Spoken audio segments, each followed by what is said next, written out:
Hey, this is Heather from the Renaissance English History Podcast, and this is your Tudor Minute for January the 13th. Today, in 1613, Edward Gresham died. He was an English mathematician, astrologer, and almanac maker. He was born in Yorkshire. He studied at Trinity College, Cambridge, and then he lived in London. So we don't know a whole lot about his early life.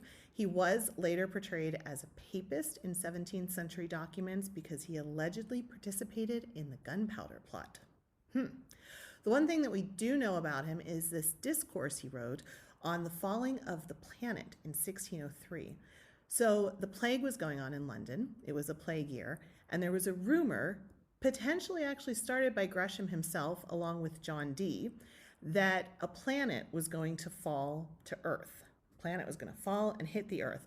And if it fell on land, it would mean that humans were more affected by the plague. And if it fell in the water, it meant that the fish and the animals living in the sea would be more affected. So Gresham felt that he needed to write a paper disproving a rumor that he potentially even started. But what it turned into was a treatise defending the Copernican heliocentric theory. And in the chapters related to astrology, he talks about the celestial influences of solar heat and light, again linking it to heliocentrism. It's also the first instance in English of Copernican theory being used to predict occultations of the stars by planets.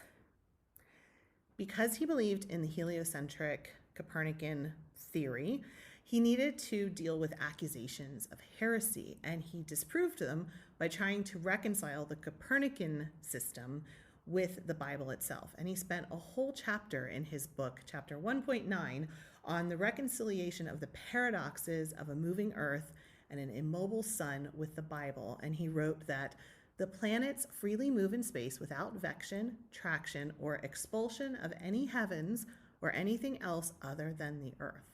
And that the scriptures speak nothing against the moving of the earth and the sun's standing still.